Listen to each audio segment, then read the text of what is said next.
Hi everyone, and welcome back to another Wild Heart Yoga class. This is less of a class and more of a pose breakdown or a tutorial.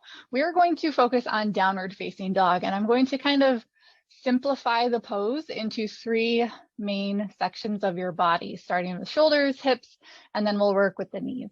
So we're going to start in tabletop. So bring yourself over onto hands and knees. So tabletop is a really great foundation to start for our downward facing dog. So we'll spend a little bit of time here. So our first thing that we want to focus on, bringing our hands underneath the shoulders, spread your fingertips out nice and wide so that your pointer finger is pointing straight up. Like if this were a clock, it would be pointing straight up at 12 o'clock. And then from here, I want you to grip a little bit with your fingerprints while still pressing down through the balls underneath the fingers and the heels of the hands. So pressing through the balls of the fingers and the heels of the hands, little grippies through the fingerprints. Take a full breath here. And then as you exhale, push the earth away like you're pressing the backside of your rib cage up toward the sky, finding a little bit of separation between your shoulder blades. Good. And then from here, we're going to focus on the elbow. So if you just kind of peek down at your elbows, I'm going to turn around here so you can see mine.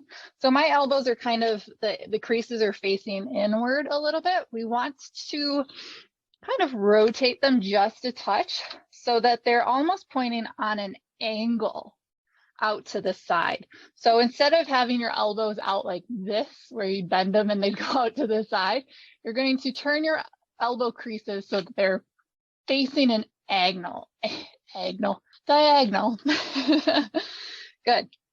So that is how we want our arms to be. Our shoulders are pressing up toward the sky. We have this nice strong foundation, but our elbows are not locked out. They're nice and soft here.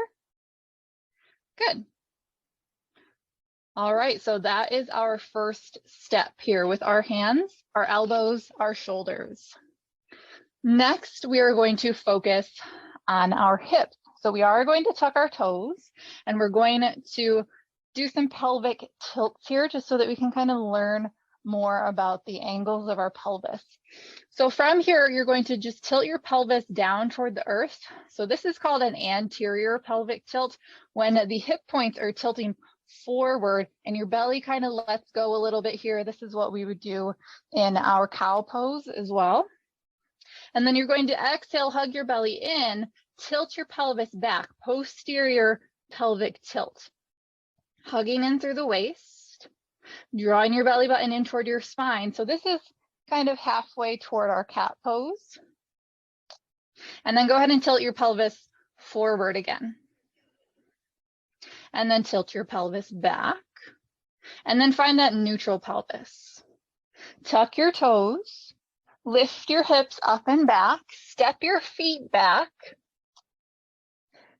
step into downward facing dog. We'll walk through this just a second. So think about lifting through your low belly. We want a very slight anterior pelvic tilt here. So if you're to have that posterior pelvic tilt, your down dog might look something like this with a rounded spine.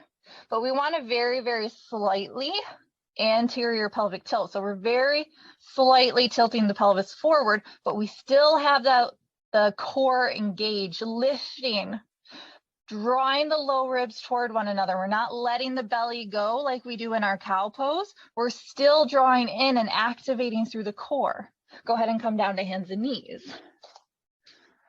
So it's not a super aggressive pelvic tilt. It's a very slight pelvic tilt because we want to avoid that rounding through the spine, especially the low back when we're in our downward facing dog, so that we can get that stretch through the shoulders, so that we can get that nice long spine, that stretch through the entire posterior chain of the body. Okay, so next up we have the knees and the feet. So they kind of are relative to one another and they affect one another. So let's set up our downward facing dog. Plant your palms, fingertips spread out nice and wide. Pointer fingers point up toward 12 o'clock. Little grippies through the fingerprints. Press down through the balls of the fingers, the heels of the hands. Elbows out on that diagonal angle. Press the floor away. engage through the core, keep your ribs toward one another, tuck your toes, press up and back, step your feet back, nice wide down dog, and then tiny little post or anterior pelvic tilt while still engaging through the core. Draw your low ribs together. Okay, bring your attention to your knees and to your feet. Where are your heels? Are they pressing down toward the floor? Are they lifted up? Do you need to maybe bend your knees and then tilt your pelvis forward just a touch more? So we don't care. Nobody cares if your heels reach the floor in your downward facing dog. It's more important that we maintain that nice, long, beautiful spine, that nice, healthy pelvic alignment with that little bit of an anterior tilt. So it really helps, especially if you've got those tight hamstrings, tight calves, tight Achilles. You'll bend your knees, tilt your pelvis forward toward the tops of your thighs, gently draw in through your waist, press the floor away, broaden your shoulders. There you go. You have a beautiful downward facing dog. Good. Go ahead and come down to your knees. Take a seat. So I hope those tips were helpful. Of course, I could talk about this for hours and hours and hours. If you have questions, please let me know. I'd be more than happy to do like a huge pose breakdown.